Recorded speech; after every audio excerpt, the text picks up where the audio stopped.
Uncensored. Unregular Radio. All right, Unregular Radio, we're back. This is Two Hotheads, where activism happens. Frank and you are Frank Capone. I am Frank Capone, and I'm here with Mike Hand, and we have someone in the studio right now that's actually running for Senate, Dan Fishman, Libertarian candidate for Senate. Guys, thanks for having me. It's good to be here again. Thanks for coming. Like I say, I'm probably the only repeat federal candidate on the show. I'm wondering, and you might be. Good. Yeah. You've been here. This is your second time. This is my second time, yeah. Yeah. And we've talked to you quite a bit, though. I mean, we've exactly. had a relationship. I've called in a few times, exactly. Yeah, on Facebook and on YouTube and Twitter. Yeah, I was going to say, actually, the most popular video of mine is the one you did when I introduced Judge Gray at the Federal Reserve rally. Yeah, that was a good, quick video, both for it was awesome. The way you did it and the way I did it. It was weird because, I was just like, wow, we just met, and it was like, boom, one take, good video. Like, I was like, I'm voting for this guy. Well, good. I'm just glad. right when I met you, you were just so ready to go. Well, the thing about it is that the bar is not particularly high to appear more genuine than any other politician in the race. So I think that's probably what appealed to you. That's one of the things I wanted to open with is, like, what did you take? Because you ran for Congress, right? Yep, 6th District. Yep, and like, what did you take from that experience that you're going to use kind of as like armor in the Senate race? Well, I mean, I don't know about armor. I think that what I want to convey to the idea is that as politicians, we should be as vulnerable as everybody else is to the reality of what's happening to the public when we're out there running. A couple of things that I did learn. One is that the race is really slanted towards the major parties. And a great example of that is right now, I have to get 10,000 signatures to appear on the ballot. And it's 10,000 confirmed signatures, so that probably means 12,000, 13,000 at least. Now, when none of the Republicans had announced, beginning of February, that was what made me decide I was going to run, because I said, there's no way I'm going to let just the Democrats run and let them have it all to themselves. And at that point, the three big Republicans, Scott Brown had dropped out, Bill Weld had dropped out, Richard Tassay had dropped out. None of the other Republicans had stepped up. It wasn't clear if they were going to do it. And so I said, I need to step up in this case, because if none of the Republicans run, I'm not going to let the Democrats have it by themselves. And at that point in time, we were saying to ourselves, people who had done it beforehand, there's no way a Republican can get into the race right now, one of the minor Republicans, and raise those signatures. But we didn't count on the fact that Gabriel Gomez and Dan Winslow would both spend $100,000 over the course of 3 weeks to gather their signatures, and it worked for them. They were both able to gather 25,000 raw signatures. I'm not sure exactly what their confirmed number was, but it was $100,000 that got them into the race. I don't have that kind of money. And now that there are three Republicans in there, Sullivan's in as well, I'm not convinced that any one of them is a candidate who can raise signatures. Although Sullivan claims that he got them all through volunteers. If he did, that's an impressive thing. We don't have an organization like that, and that's the one thing that I really learned. Wait. Can I say, did you buy that statement when he worked for the Ashcroft consulting group, who were like all the spies in America and have all major money and could probably hire some people to do it secretly? I mean, I don't know. For me, in the absence of evidence to the contrary, I will not contradict what their campaign has said. But I do think that, I don't know. I haven't run into anybody who said that they were gathering for him. But oddly enough, I've run into paid gatherers for the Democrats, which was crazy to me because, I mean, they have the organization. They didn't need that. But what it is they have so much money that it's ridiculous. They have no problem with spending a little bit of money just to send people out there. And honestly, it's almost a patronage thing for them. They're able to employ people who are faithful to them by, sliding them $1,000 to go out and gather signatures for a couple of weeks. Yeah. It's nothing to take off time when you've got all the money in the world. I mean, I could gather how many signatures for you a week if I didn't need to work, Dan. And so that's exactly what it is that, for me, running by myself and still trying to work, I mean, the reality of my job is it's an 8 to 6 job Monday through Friday. And the reality of my marriage is that it's a 7-day-a-week marriage. And so I have to find time for every one of those things. And getting out there and gathering signatures is, without question, the most difficult part of it. And especially, making sure that when you're the candidate and you go out and you try to gather signatures, people want to talk to you. And I want to talk to them because I want them to have access to the candidate. So for me, when I go out there and do it personally, I'm much worse than somebody else who's going out and doing it a volunteer. Now, that being said, the organization has done amazingly well considering what there is. And when I say organization, it's me, my campaign manager, John Loya, who is... John Lawyer? Yeah. Oh, we he's know my him. campaign manager. He was going to run for... he did run for state rep. Yeah. And he's a young... I think he's a young he's on the go-getter. Yeah, he ran for planning board in Serious kid. Holliston Town, too. Absolutely. Great guy. Bright future in the Liberty movement. And he's been doing a great job. We have gathered slightly over 1,000 signatures so far. We've raised just over 3,000 signatures. The translation is roughly $2 per signature to buy. And so right now we're in a situation where it doesn't look like we're going to be able to get to 10,000 unless more people come on board.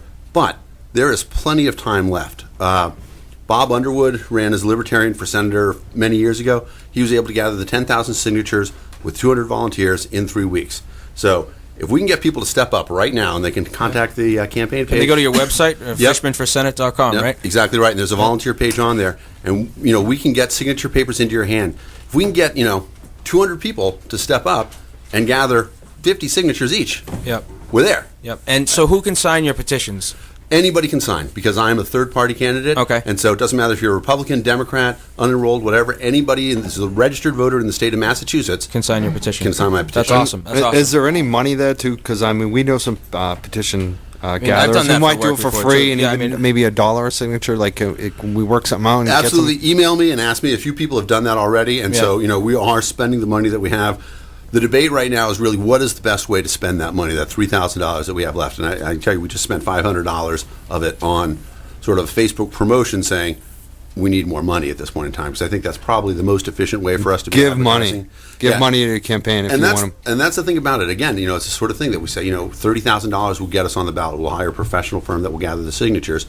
$30,000, if we can get 1,000 people to give $30, if we can get 2,000 people to give $15, that's not an enormous amount of money. You had 16,000 people that voted for you in the last election, right? And so we would hope that we could find a way to translate. Even if everyone gave $1, I mean, seriously, it's just, even if you go and collect some signatures, it's not hard. I know. Like, I've done it plenty. Half a day. I mean, honestly, the hardest part about collecting signatures is walking into the store and talking to the manager of like the Stop and Shop or Shaw's or whatever you're doing it on. Right. You know what I mean? And other than that, you stand there. I got an ironing board, and just sit there, and people come and they sign. You know what I mean? Yeah, it's kind of fun. Shoot the breeze with people all day, and that's the other interesting thing about it, is that was probably the greatest lesson for me, was getting out there and actually talking to people about it. And there was overwhelming agreement that our federal government is broken. It's completely broken. And the question is, what can we do about it? And we have this feeling of helplessness that I really believe is being perpetuated by the mainstream media and the professional politicians, saying, there's really nothing that you can do about it. I refuse to accept that, especially in Massachusetts. We are a state that has pioneered liberty from the very beginning. There would have not been an American Revolution if it hadn't been for Massachusetts. There would not have been a abolitionist movement if it weren't for writers from Massachusetts leading it. Massachusetts has a history of liberty. There wouldn't be a rock and roll scene without Boston. I mean, seriously, we are like the I don't know. We're just something about this area where we're just independent. There's like more independent music, more independent business, more independent culture comes from this area than anywhere else, I think, on the East Coast, even more than New York. I know New York is where our shit gets reproduced and sold.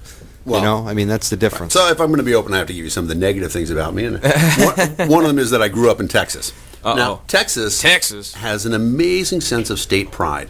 Everything about Texans, we love this. Texas is great. Everything's bigger in Texas, stuff like that. And I confess, as a Texan, I believe in that kind of stuff. But I am getting that way about Massachusetts right now, because we really are an amazing state, an amazing collection of both, immigrant population that brings, diverse cultures to our shore, tremendous academic institutions, great agricultural environment, great scientific environment. You're not going to find a blend like what's in Massachusetts anywhere else. Yeah, it's unbelievable. And I mean, I really am getting proud of my state. And that's one of the things that's leading me at this point in time, saying, I really believe that we can do something special here in Massachusetts. It's a question of us, all of us, standing up to do it.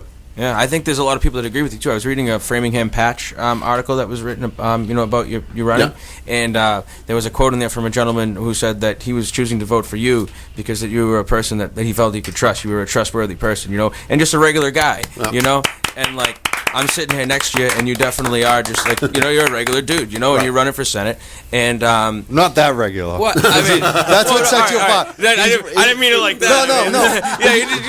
You are right. You are right, though. You have that, you have that, but the one thing that you're doing is running for Senate, which makes you extraordinary in that respect. I don't know that I'm that extraordinary, and that's one of the other things that I really hope to change in doing this. So I'm absolutely...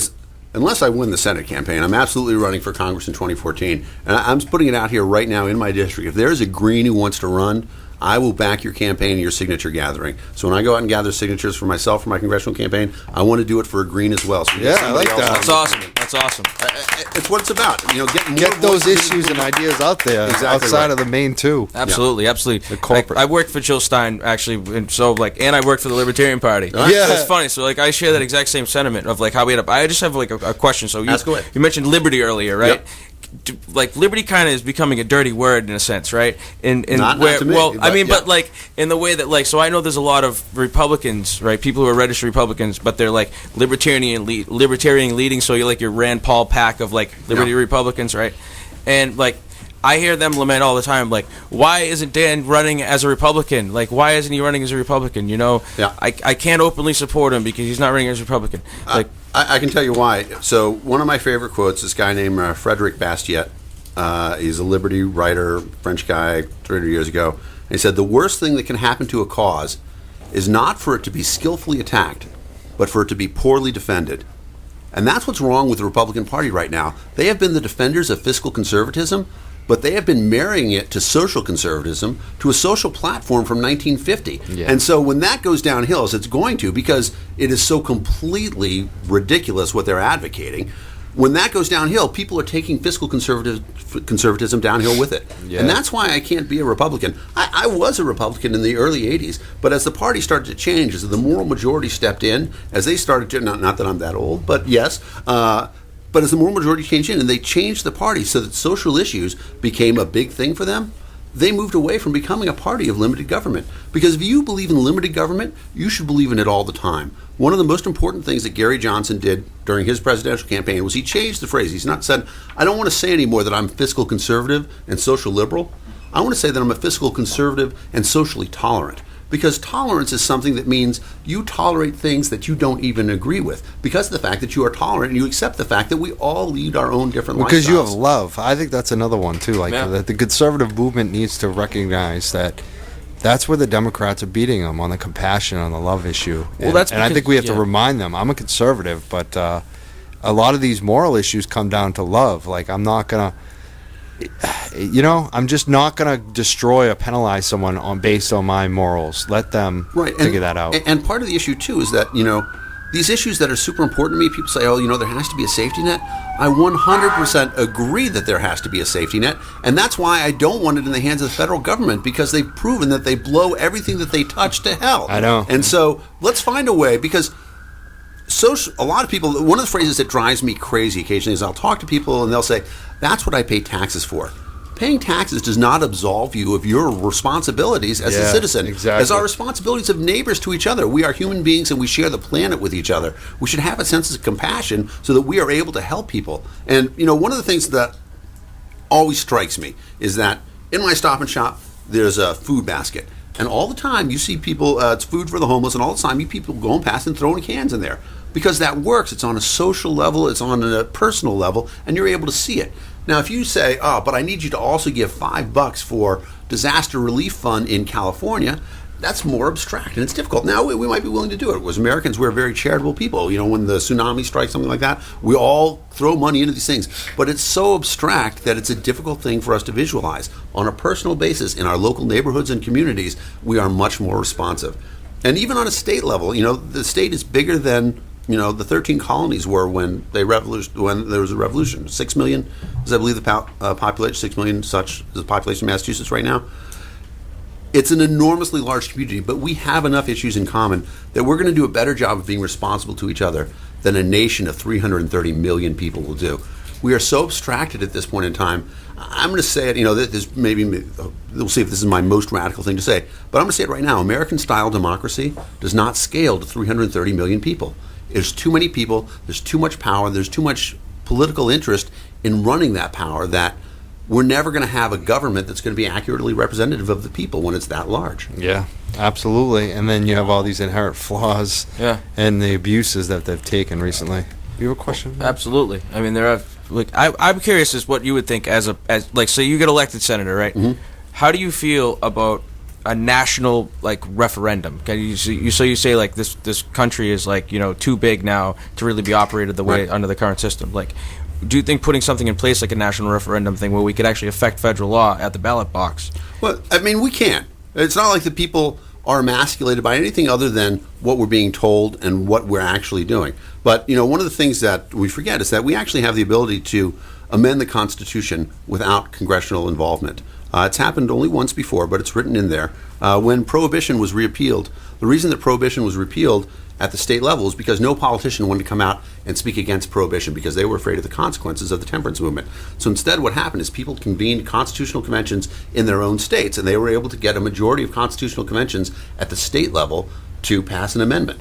And that could happen right now. There's no reason for us to not be able to do it. I'd say that's much more difficult, though, politically, than than doing just a national referendum. Like if we had to go through to 352, let's just say it was 50 cities and towns in Massachusetts to try to get them to vote on that, it would be much more difficult than to do it by ballot initiative. It's a state of math. You know what I'm saying? Yeah, I understand what 50 you're saying. bodies is tougher than one. One of the things that I worry about with the idea of a national referendum is that we are looking at the idea of a potential tyranny of the majority.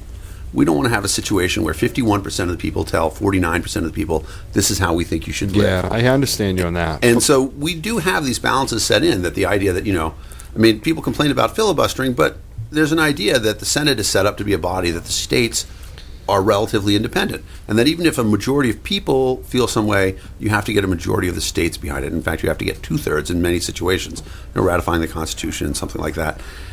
We were always meant to be 50 states united into a nation.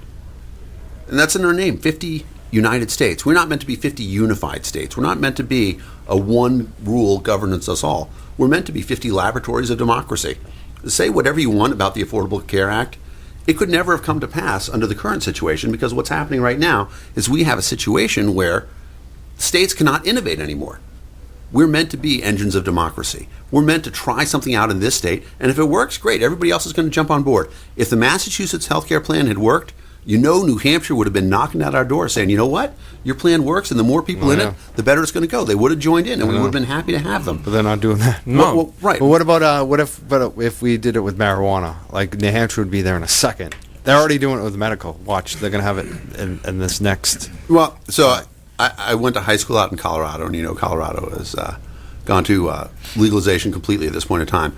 I think that's exactly the way it should work, because they're going to show us a lot of the good things and a lot of the bad things are going to happen. I think that, if you ask anybody about the implementation of medical marijuana in Colorado, one of the things they'll say is, what? We didn't approach the zoning issues right. We should have thought about it beforehand, because one of the things that happened where my brother and sister live, in their neighborhood, it's a residential neighborhood, and a dispensary opened up with really no oversight whatsoever. And so they didn't have any concerns about what the increase in traffic was going to be, how it was going to affect their neighborhood, something like that. We do that for every other business. As far as I'm concerned, a dispensary is a business like any other business.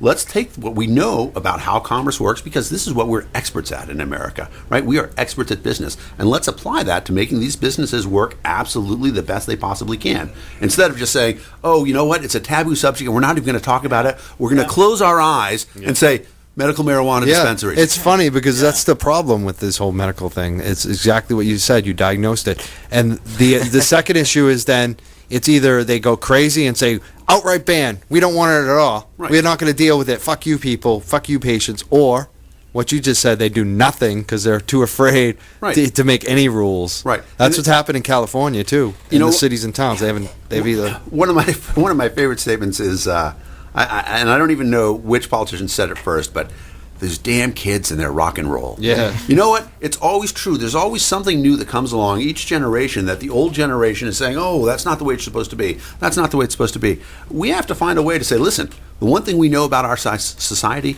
is that it progresses. Yeah. And it progresses socially, and it progresses technologically, it progresses medically. And we have to accept all those changes and say, what is our society about? Our society is a place in which we always say, change is going to be okay, because we recognize the fact that whatever we grew up with, that's not the world we're going to live in 20 years.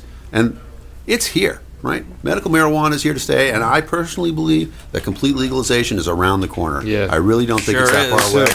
And so I just hope that, I see the problem that happens is what, we just explained about what the cities and towns have done in Colorado and California. They've either banned it or they've done nothing. And now it's like the third result you're starting to see is the inside players in the medical scene. There's a few of them that make all the money. They're the monopolists come in. And then now the trusted figure of the city officials to make everything okay. Right. And it's always in their favor. And I think the issue that we now need to set up is when we do have all these regulations and rules, it has to be fair for everybody. It has to be transparent, has to be equal. There can be no one big boss or three families that run the whole industry. Right. Yeah. That's what we have to be aware of. Right. I mean, I tell you, that is the one thing that I worry about the most is that Big Pharma will come in. Yeah. And, they are so crazy about extending their monopoly. One of the things that is a big issue for me on the campaign trail is the idea of patent reform. Right now, where medical patents are, so India does not honor medical patents at all. They say that medical patents are murder. And there's an argument to that is probably true.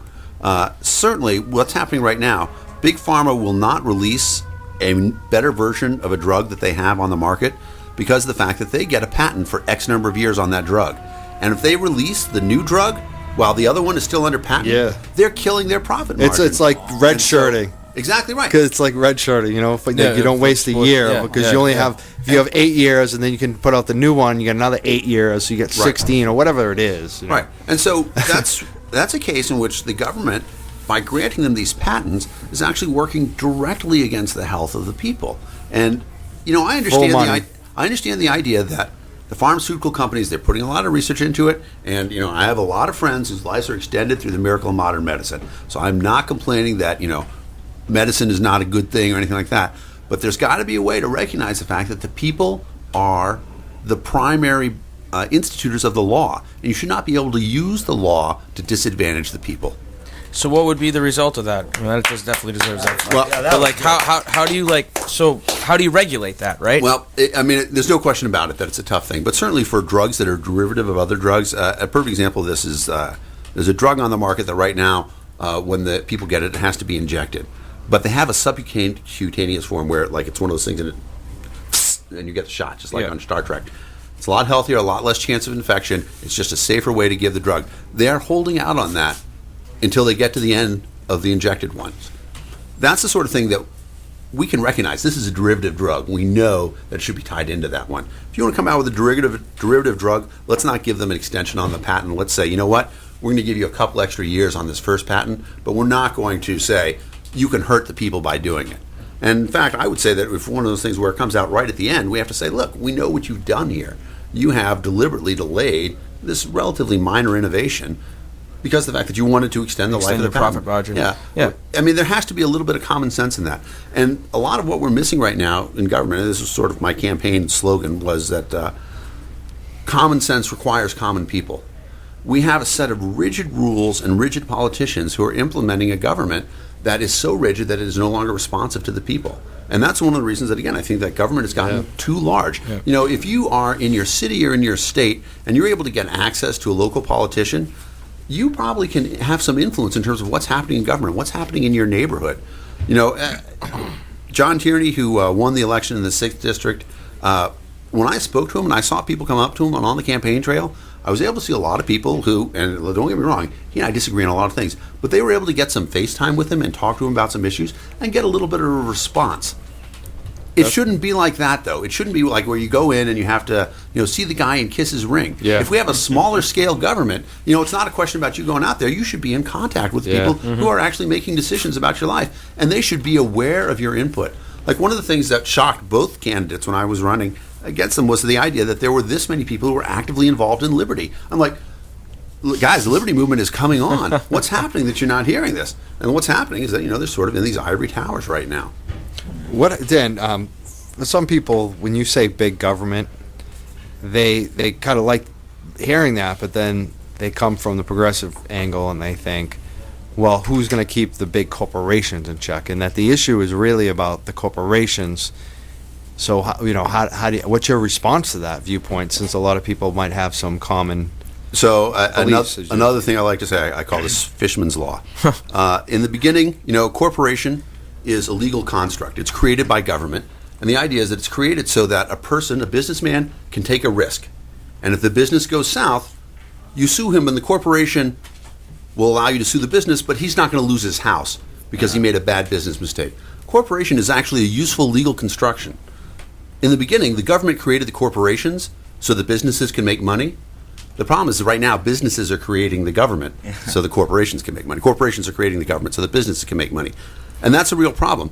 What we're seeing right now, though, is that because of corporation domination in the government, corporations are be able to use government to protect themselves.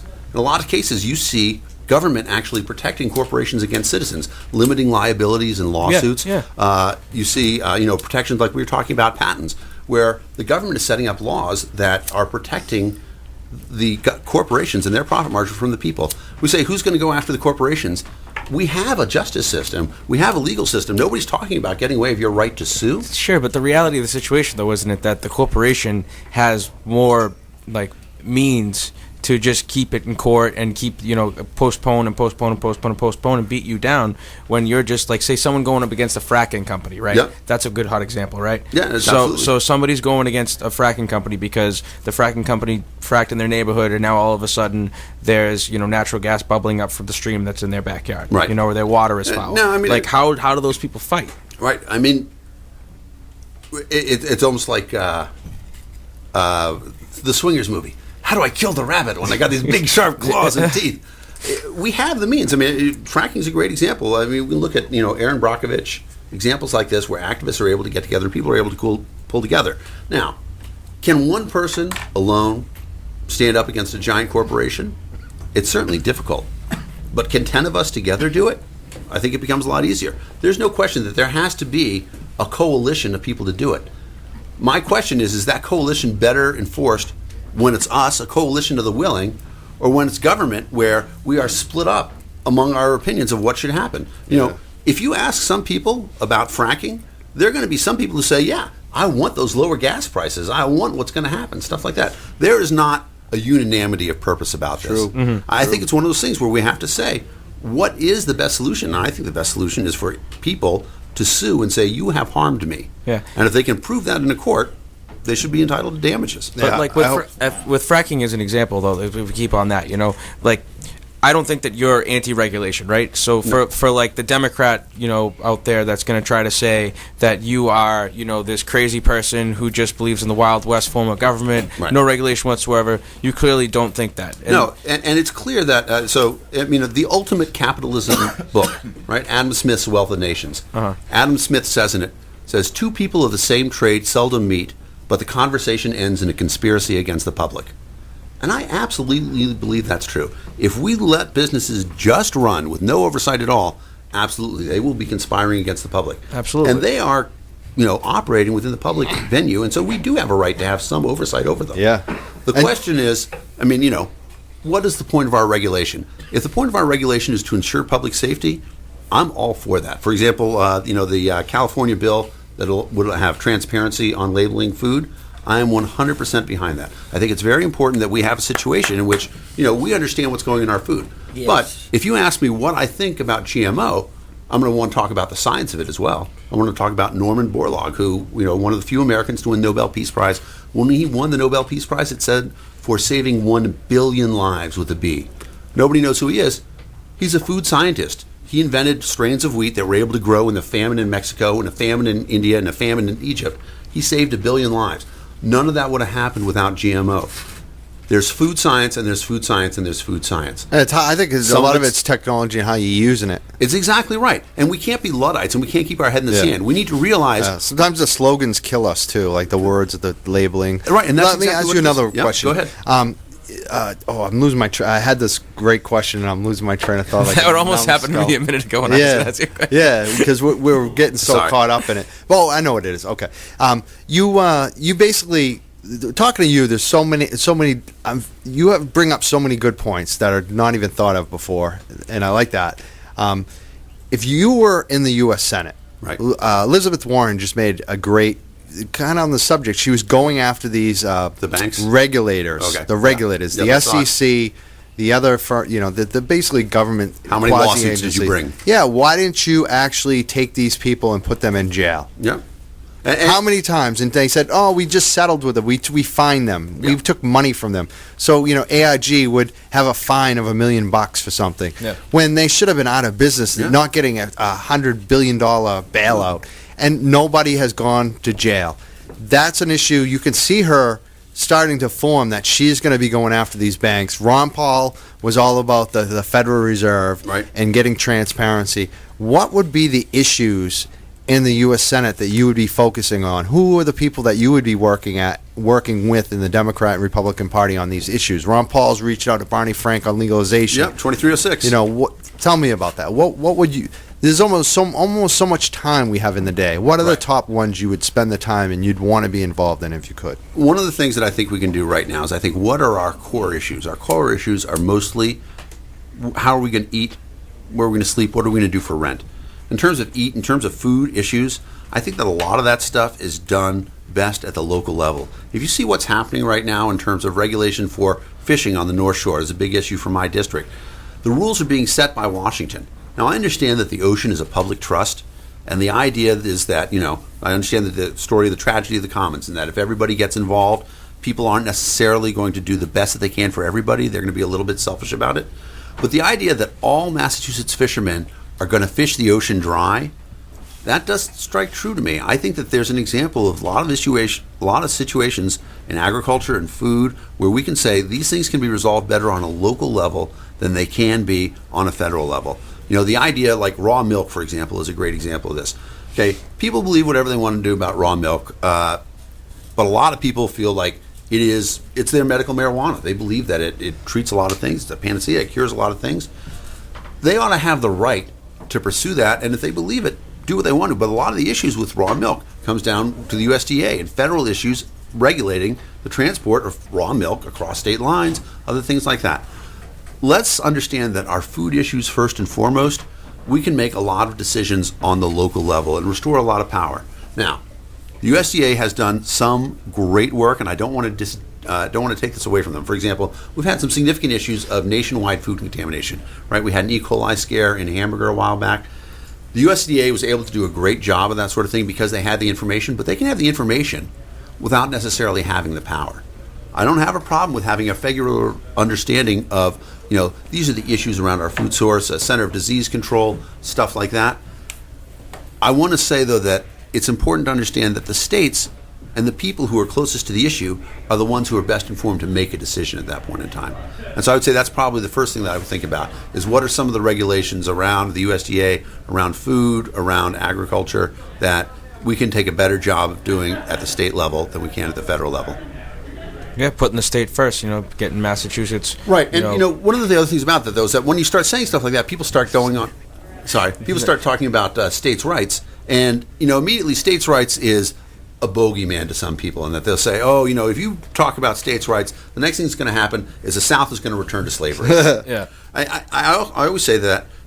That is the same sort of thing as saying that, if you believe that same-sex couples could get married, the argument against it is, if you allow same-sex couples to get married, the next thing's going to happen, somebody's going to marry their cat. Someone's going to marry a dog. Exactly. Right. Exactly. And that's why you should vote for this guy right here, Dan Fishman. I want to thank you for coming in the studio today. Absolutely. It was my awesome. pleasure, guys. It was great to talk to you. Always good to thank you guys. Thanks a lot. Thank you. Dan Fishman for Senate. DanFishman.com. Well, how do we give money to you and get the signatures? www.fishmanforsenate.com. The volunteers on there, the donate button's on there. I mean, at this point in time, if you have the ability to go out and gather signatures, that would be great, and we can get some nomination papers in your hand. But if you have the ability to give $10, that's probably just as important at this point in time. KLP, will you give him some money?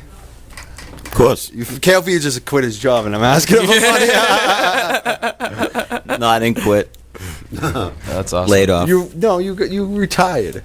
You were there for 30 years. You retired. Yeah, that's from another show. Yeah. So thank you so much for coming in today, Dan. Absolutely my pleasure, Mike. And since we have KLP here, right? Yeah. He and I have done some videos, and we've done political ones, and they've been seen by some big campaigns. Capuano, Michael Capuano's campaign, we saw the video. God, they liked his video about Capuano more than they like my video questioning Capuano. And we call him the King of Pot. Yeah. And so today I want to ask the King of Pot, what does he think about Daniel Fishman for Senate right now? Would you support him? Do you give him an endorsement? Where are you at right now? Well, Do you have any questions? King of I think a Pop. lot of the questions were answered. I mean, I stay out of the political end, and I don't know much about it because I got to stay away from it. But listening to somebody like yourself with your ideas and your thought process, it's so much like myself and my family's, and to hear a politician talk like that it restores faith in me, because I've lost faith completely in the political system and have totally alienated myself from even getting involved with it. And I'm on an entertainment and what I do with bringing awareness to marijuana. But listening to you today, sitting in the studio and listening to your ideas, you restored hope for me, in somebody like you. But again, I have to say one thing: it all comes down to dollars. Like you were saying, you need that dollars. Now, if this other guy can make it, but he doesn't have our ideas, it's like who you know. It's almost the same game as who you know, how much money you have, if you're going to get to the next level. And the average common guy like yourself, and like what you just said a little while ago, voting for the common man. Yeah. It never ceases to amaze me that somebody like you cannot get up there. They leave Gary Johnson out. Right. Why? If this is a democracy, all right, and I'm supposed to believe in it and again, why is it all about corporations, money, and everything that gets funneled in to get these monkeys in office that just keep on doing the same thing because they're getting scratched? Yeah, well, I mean, it's 100% That's why true. Capuana liked them. Go ahead. What has to happen is we have to stand up. One of the things that happens, and I'm going to give you a little bit of a campaign speech here. This is one of the things that I would say, is that the mainstream media and modern politicians want you to believe that politics is a number line, and that there's left and there's right. And on the left, there's a Democratic Party, and further to the left is a giant state controlling everything. And on the right is a Republican Party, and further to the right is corporations controlling everything. But it's not a number line. It's not two-dimensional. We live in a three-dimensional world, and there's a third direction, and that direction is up. And that direction of up is the direction of personal liberty. And that's you and me standing up and accepting the fact that we do have a responsibility to each other. We have a responsibility to change this country, and we can do it. We want to know what we can do. All we have to do is stand up. Dr. King said, a man cannot ride your back unless it's bent. Let's straighten up. Let's stand up. Let's change our country, because we can do it. Dan Fishman for U.S. Senate from Massachusetts. You got my vote. The King of Pot endorses him. King of Pot officially endorses Dan Fishman on Two I just Hotheads picked you up some votes. On regular radio, uncensored.